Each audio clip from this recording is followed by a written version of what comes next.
પોરબંદરમાં ભીમ મહોત્સવ સમિતિ દ્વારા અનુસૂચિત જાતિ સમાજના બીજા સમૂહ લગ્નોત્સવનું આયોજન કરવામાં આવ્યું હતું, જેમાં અસ્માવતી રિવરફ્રન્ટ ખાતે યોજાયેલ આ કાર્યક્રમમાં ધારાસભ્ય સહિતના મહાનુભાવોએ ખાસ ઉપસ્થિત રહી નવદંપતીને શુભકામનાઓ પાઠવી હતી.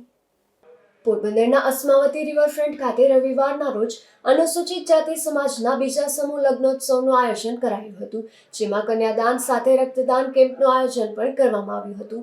આ રક્તદાન કેમ્પને સફળ બનાવવા માટે ઉપસ્થિત લોકોએ ખૂબ જ યોગદાન આપતા કુલ 27 જેટલી બ્લડની બોટલ એકત્રિત કરવામાં આવી હતી, જેથી ભાવસીજી હોસ્પિટલ અને મેડિકલ કોલેજના સુપ્રિન્ટેન્ડન્ટ ડોક્ટર ભંભાણી તેમજ ડોક્ટર સિદ્ધાર્થસિંહ જાડેજા, ડોક્ટર જય લાખાણી અને ડોક્ટર ડાભી તેમજ ભાવસીજી હોસ્પિટલ બ્લડ બેંક સહિતનાઓએ ભીમ મહોત્સવ સમિતિને ઉમદા કાર્ય માટે પ્રમાણપત્ર આપવામાં આવ્યું હતું. આ સમૂહ લગ્નોત્સવમાં 11 જેટલા નવદંપતીઓએ પ્રભુતામાં પગલાં માંડ્યા હતા. આ કાર્યક્રમમાં ધારાસભ્ય અર્જુનભાઈ મોઢવાડિયા, જિજ્ઞેશભાઈ મેવાણી, પોરબંદર જિલ્લા પોલીસ વડા ભગીરથસિંહ જાડેજા, ભાજપ અગ્રણી રામદેવભાઈ મોઢવાડિયા, ડોક્ટર ચેતનાબેન તિવારી, બખલ્લાના અગ્રણી અરસીભાઈ ખોટી અને પોલીસ ઇન્સ્પેક્ટર રાજેશ કાનવિયા સહિતના મહાનુભાવો ખાસ ઉપસ્થિત રહ્યા હતા.